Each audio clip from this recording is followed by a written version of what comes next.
Olá pessoal, mais um vídeo pra vocês. Muito bom dia, muito boa tarde, muito boa noite. Eu não sei qual é o horário que você tá me assistindo. Vou me apresentar pra vocês, se você estiver assistindo meu vídeo pela primeira vez. Eu sou a Janaína Bindá, dona do canal Nina Bindá /Curta História. E no Instagram eu curto história. Quer dizer, acho que no Instagram é curta história também. Eu sempre me esqueço, gente. Bom, minha cadeira aqui tá dando... tá viva. Eu vou falar de uma coisa hoje, gente... polêmica. Na verdade, eu vou largar isso aqui por enquanto. Não vou nem jogar pro alto, que eu vou ter que pegar ali daqui a pouco. Eu vou explicar pra vocês antes. Mas antes de eu começar a iniciar a explicar o conteúdo de hoje, eu preciso conversar uma coisa com vocês muito séria. Não, mentira, né? Nada sério. Mas é o seguinte, eu quero pedir antes, porque senão depois eu esqueço, tá, gente? Se você puder, se você gostar do meu canal, se você achar legal, assim, que eu sempre venho com um visual diferente, poder explicar a matéria pra vocês, que eu tento... Não faço vídeos curtos, tá? Eu faço vídeos que tentem colocar o máximo de informação possível, e eu falo pra caramba, eu sei. Mas se ele te ajuda de qualquer maneira, se ele te ajuda a entender uma matéria, se ele te ajuda a tirar algum proveito, curte! Compartilha, manda para as outras pessoas que você gosta, que tá estudando talvez a mesma coisa que você, ou que tem interesse sobre esse assunto. Tem doido pra tudo, né? Tem doido de história. Então, eu vou pedir pra vocês o seguinte: gostou do canal? Gostou do vídeo? É a primeira vez que tá me assistindo? Assista até o final, tá? Dá uma acelerada, 2 minutos, que eu falo rápido, bem, você não entender nada que eu vou falar, mas tudo bem. Brincadeira, você vai entender tudo. E depois... compartilha esse vídeo aí com quem você tiver contato, seja amigo, se não gostar, manda pro inimigo também. O importante é compartilhar pra eu ter a noção de que eu tô fazendo um trabalho legal, fofinho, bacana, tá bom? Bom, segundo ponto que eu ia falar com vocês. Hoje eu tô meio estilo rock, tô meio revolt, ó, tá vendo? Botei até a minha jaqueta aqui, porque eu queria falar sobre um assunto que tem a ver com revolta. Na verdade, não tem a ver bem com revolta, tem a ver com reforma. Mas antes de eu explicar o assunto em si, eu vou fazer exatamente a mesma coisa que eu falo em todas as minhas aulas. E é importante eu colocar isso pra vocês, porque muitos pais me assistem, muitos outros professores me assistem, e às vezes, né, pode ter um mal entendido sobre o que a gente fala. Tudo pode ser dito, eu acredito muito nisso, tudo pode ser dito desde a forma como isso é explicado. Primeiro de tudo, eu vou falar sobre religião, e eu vou falar sobre a religião católica, eu vou falar sobre a formação das religiões protestantes, e eu tenho muito cuidado e muito respeito para falar sobre religião. Primeiro porque eu lido com adolescentes e eu lido com crianças. Eu trabalho com pessoas que estão com a cabeça em formação, e principalmente os meus alunos que estão me assistindo.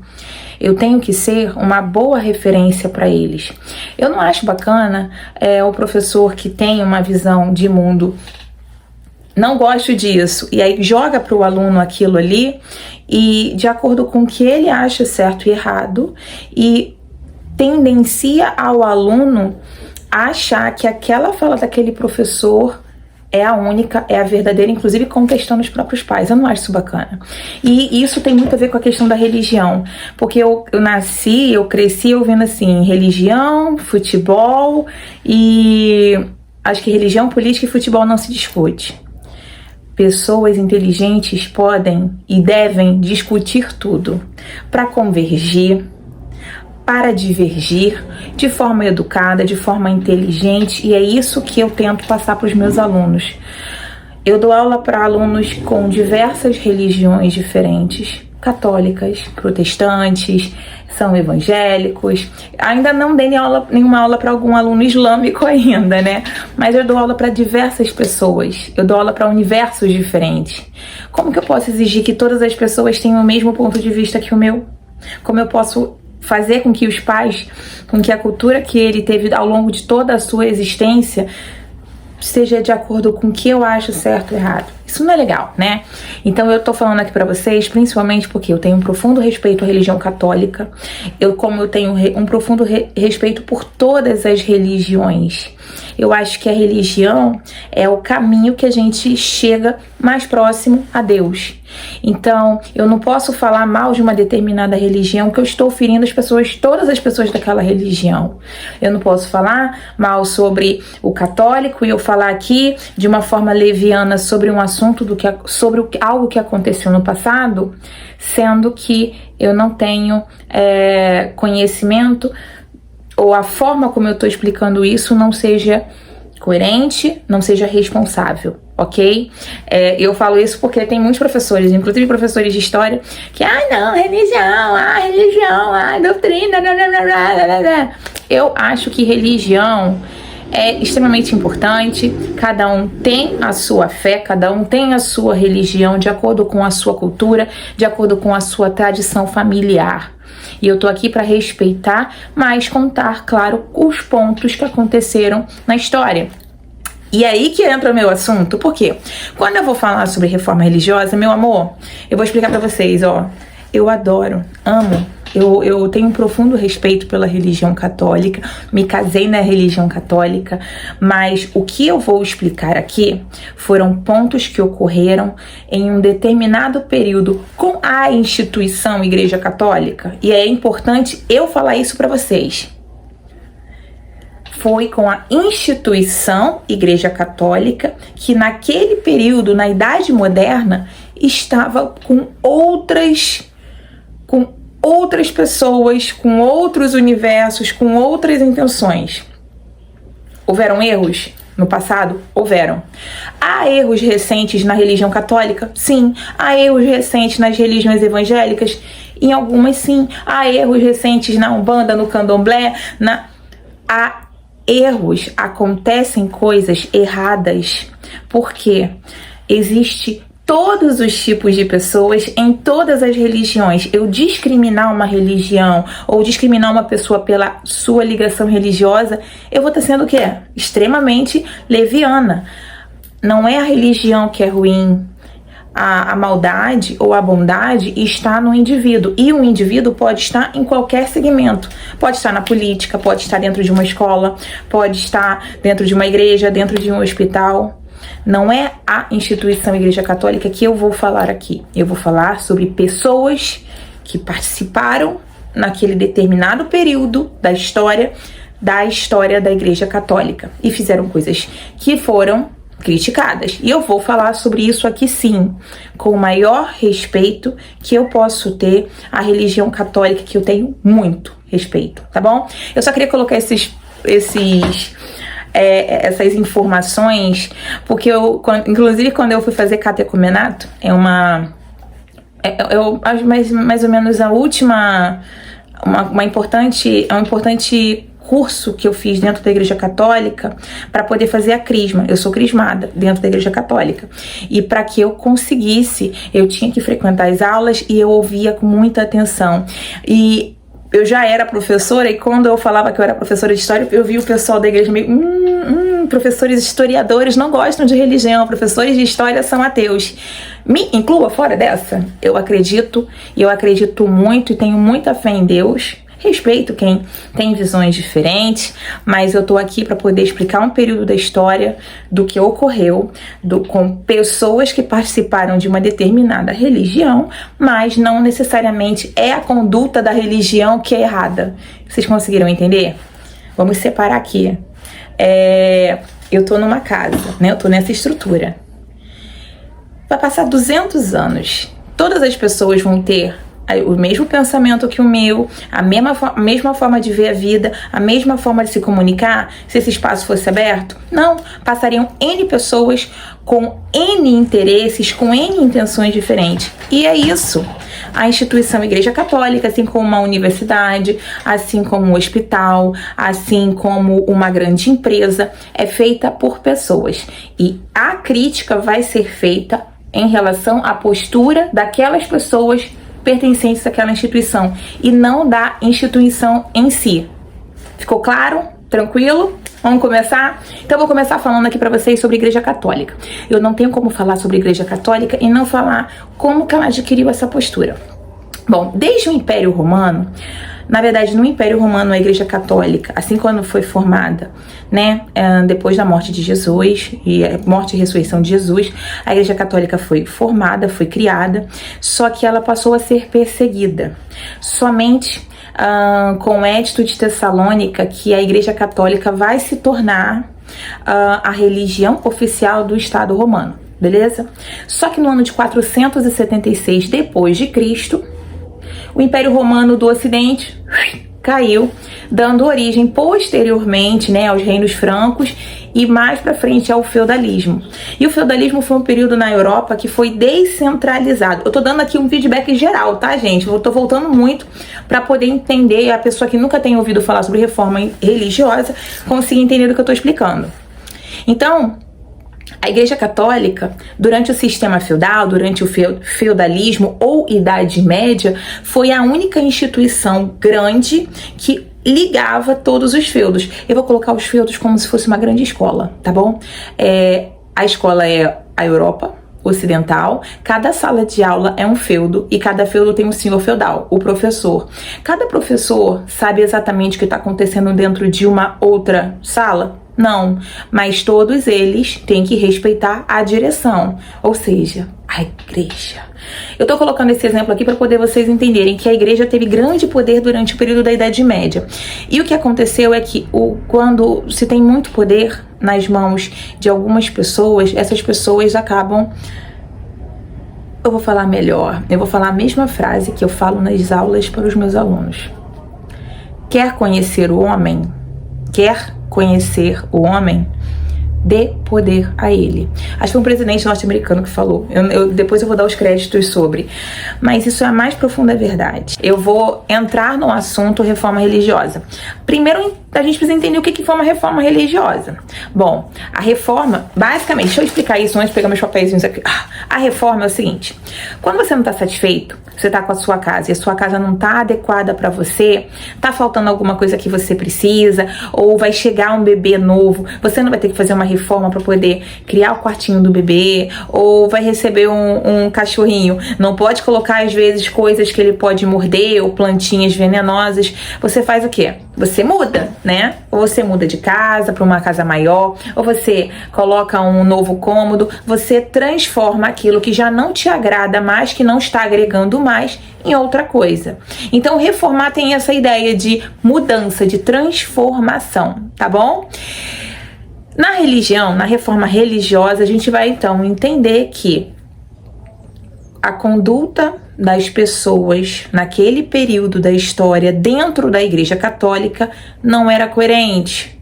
Não queria salvar as pessoas por amor, mas sim por interesse material. E isso se deve muito porque a Igreja Católica se tornou uma grande... monopolizou, no caso, toda a Idade Média, porque era a única religião que tinha naquele período da história dentro do continente europeu, tá? Tô colocando Europa como base pra gente poder entender. Eu não tô falando aqui sobre a Ásia, eu não tô falando sobre o Oriente Médio, eu estou falando sobre a Europa Ocidental, que é o nosso ciclo aqui do estudo e o ciclo do entendimento do que foi a reforma religiosa. Então, a Igreja Católica, por ter tido muito poder, as pessoas acabaram ficando vaidosas. As pessoas que faziam parte da instituição Igreja Católica ficaram muito vaidosas e acabaram se perdendo, esquecendo do propósito de uma religião, do propósito de qualquer religião, que é o quê? É pregar o amor, é pregar a Deus, é pregar a família, pregar... a fraternidade entre as pessoas, né, o perdão e principalmente o arrependimento de caso tenha cometido algum erro. E a Igreja Católica acabou, naquele período, as pessoas, deixa eu falar assim, Igreja Católica, mas vocês entendendo que eu não estou falando da religião católica, que eu estou falando sobre as pessoas que eram integrantes daquele período, daquela realidade da Igreja Católica, e não da instituição em si, como eu já estava explicando anteriormente para vocês. Então a gente vai ver aqui que a Igreja Católica, por monopolizar, né, o conhecimento, a religião naquele período, as pessoas acabaram pisando um pouquinho na bola. Entendeu? É uma prática que era muito comum, e isso daí muitas pessoas ficam na dúvida. O que era usura? Mas para eu poder explicar tudo isso para vocês, eu acho melhor me guiar aqui com a minha revisão, que aí na revisão eu vou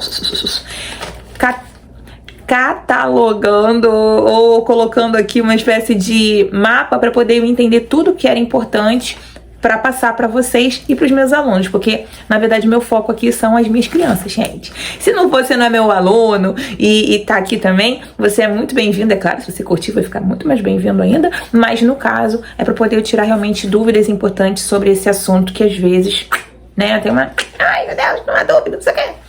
Mas é um assunto bem tranquilo. Bom, ponto número 1. A pergunta que eu fiz para os meus alunos era quem eram os hereges, ou o que era a heresia? Bom, hereges eram as pessoas que durante a Idade Média não se convertiam à religião católica, ou não comungavam, ou não praticavam, não iam às missas, não eram assíduos da Igreja Católica ou contestavam o poder da Igreja Católica.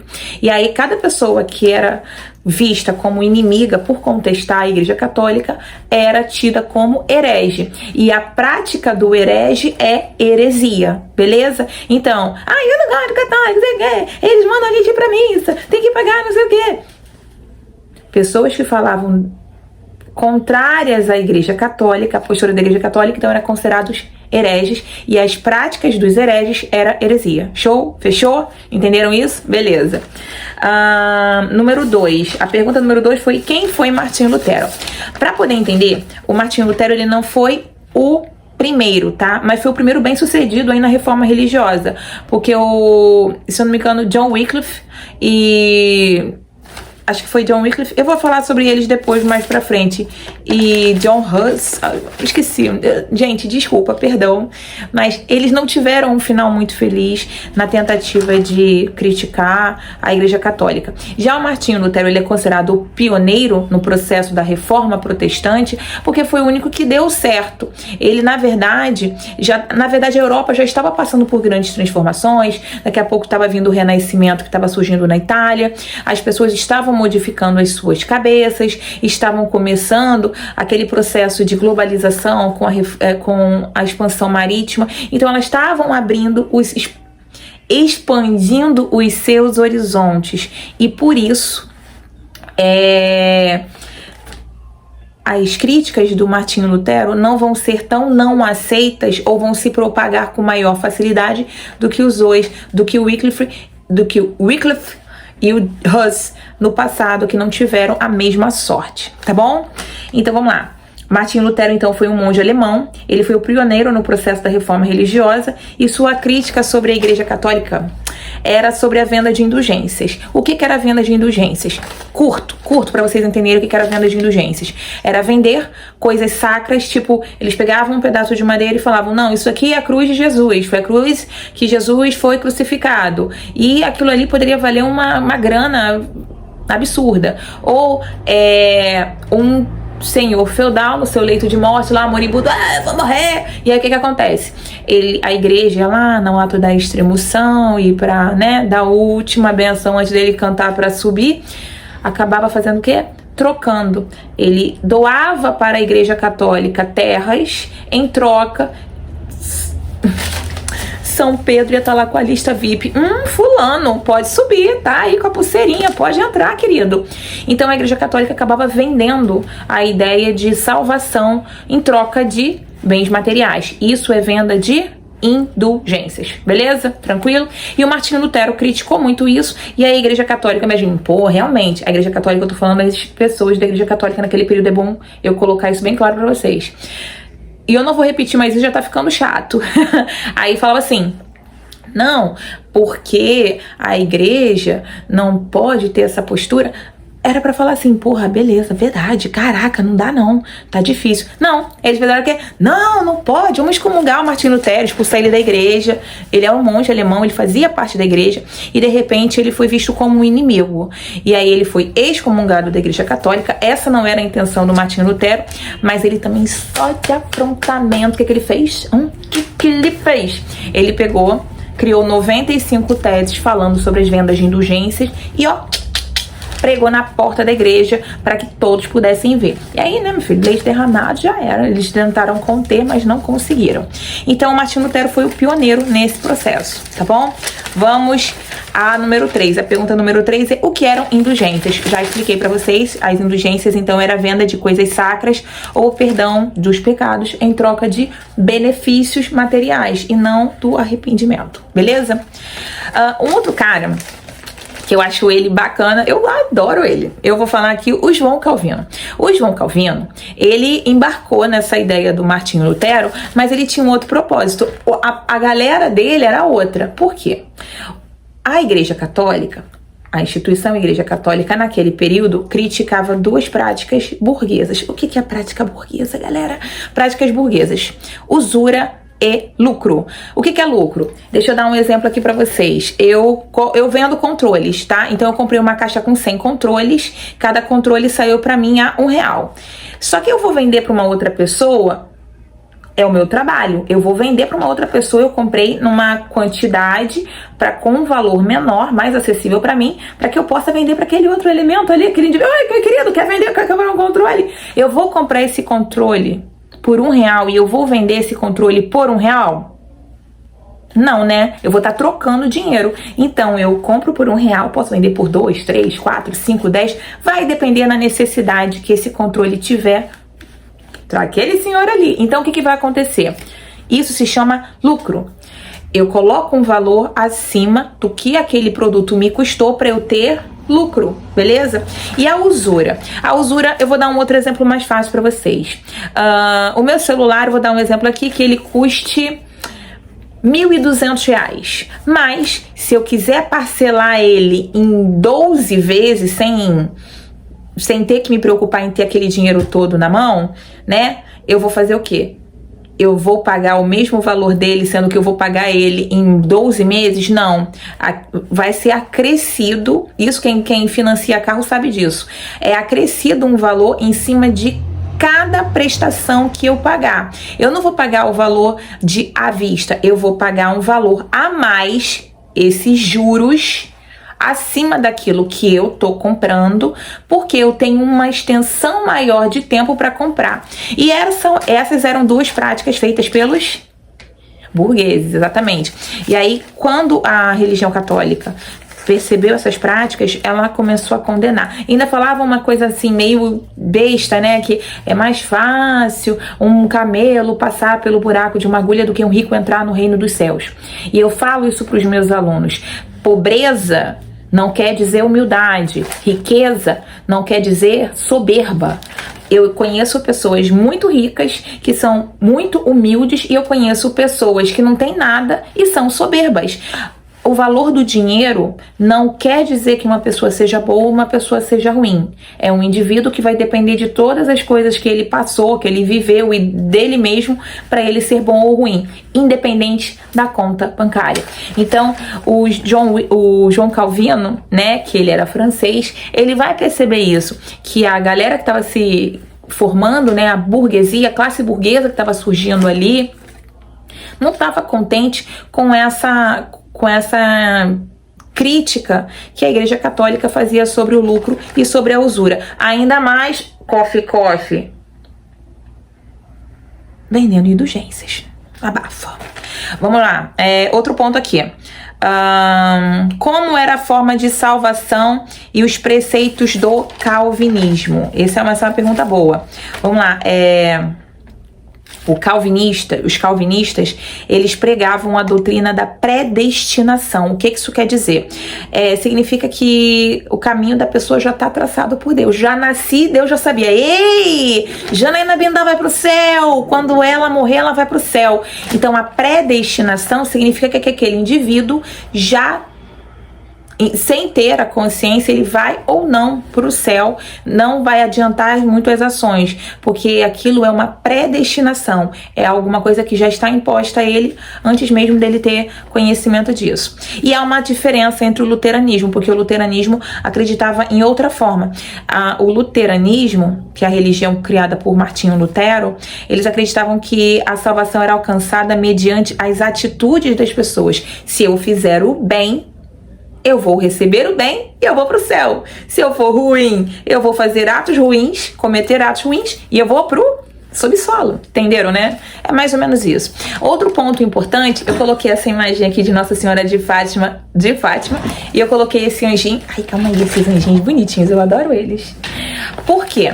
Para poder a gente entender que quando a gente olha para a Igreja Católica, a gente lembra de imagens sacras. Eles valorizam, né? Eles não é que adorem imagens, mas eles têm uma ligação com as imagens.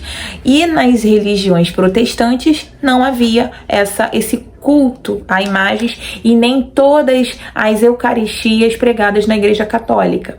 Nós vamos ter apenas o batismo e principalmente o batismo na idade adulta, tá bom? Das religiões protestantes e a comunhão nos encontros dentro dos ritos deles. Os demais da Igreja Católica não foram anexados, não foram adicionados, tá bom?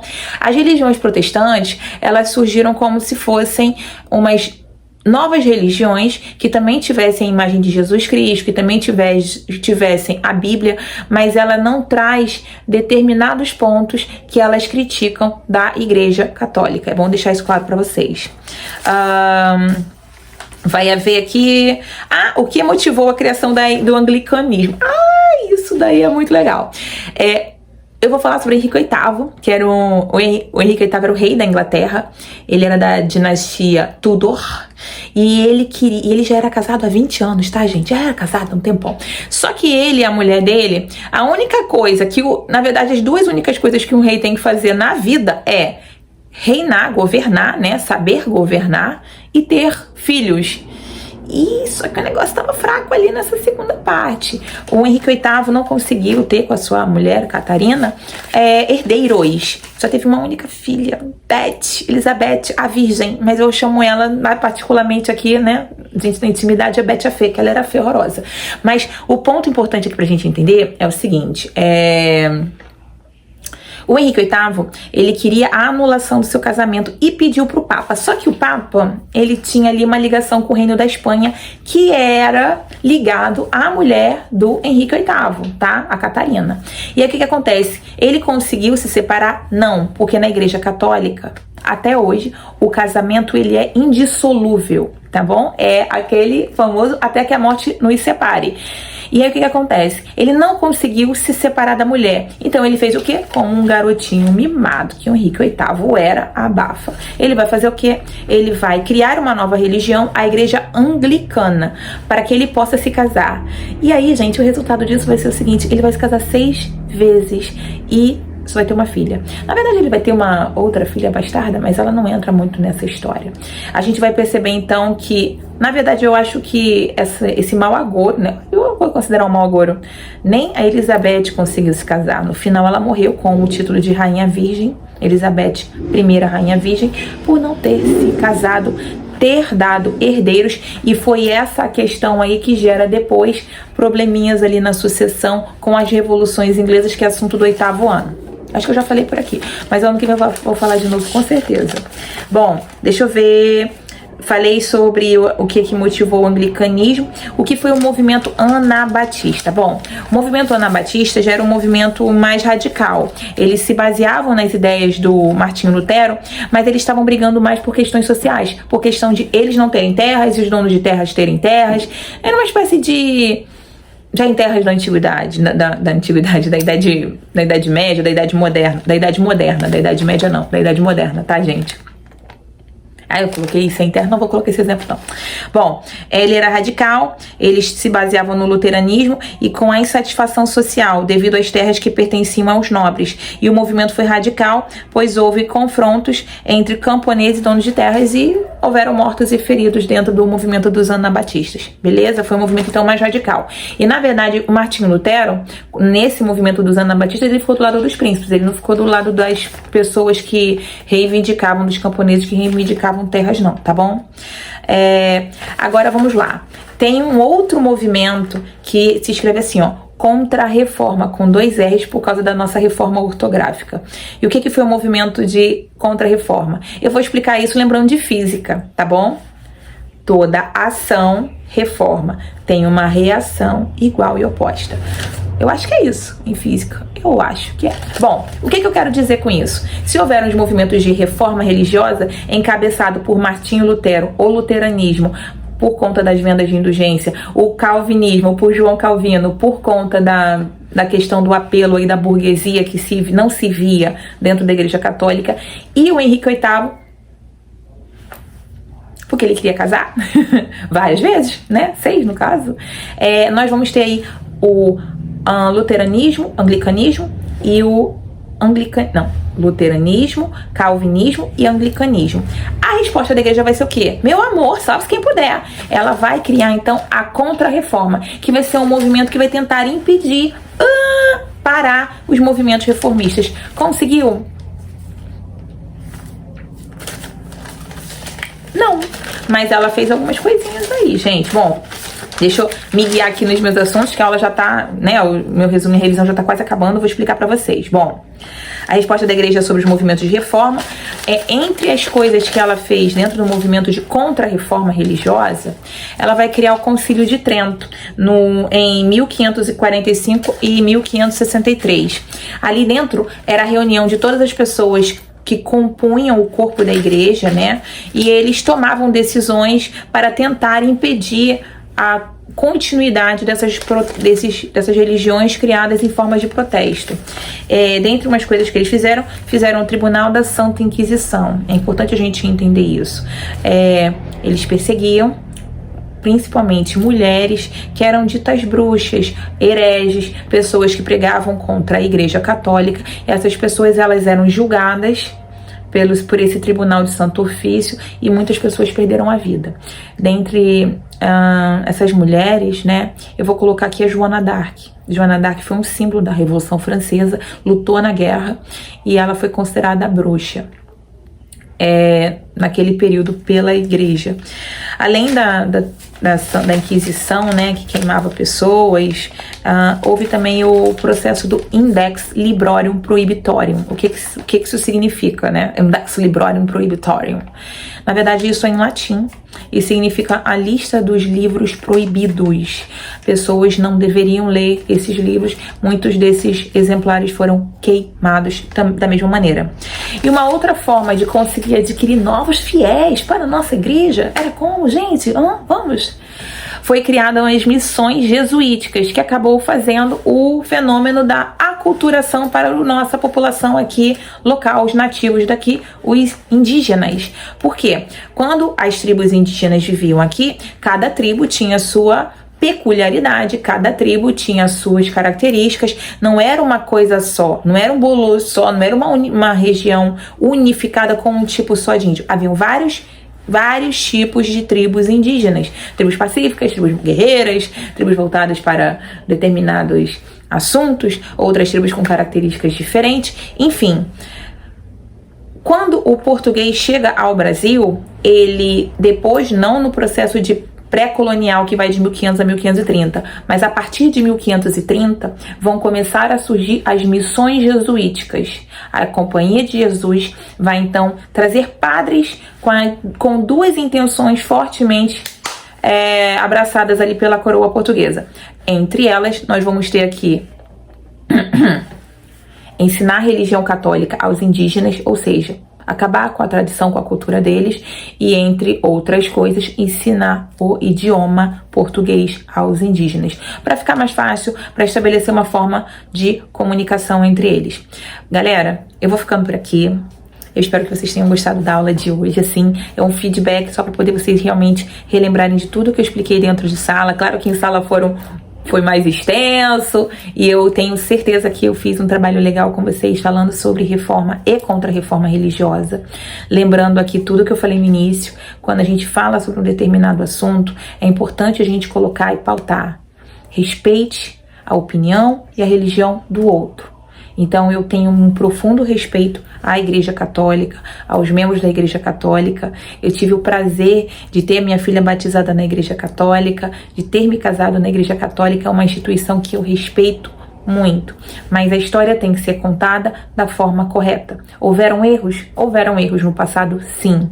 E os erros são da Igreja Católica? Não. Foram de indivíduos que passaram dentro daquela instituição, que é caridosa, que é amorosa, que só faz o bem e que nos aproxima de Deus. E é importante a gente aprender a separar o que foi história, o que aconteceu, porque as pessoas aprendem com os próprios erros. E do que separar isso da conduta do que é a religião, a Igreja Católica em si, tá bom? Eu vou ficando por aqui. Um super beijo pra vocês. Fiquem com Deus e até o próximo vídeo.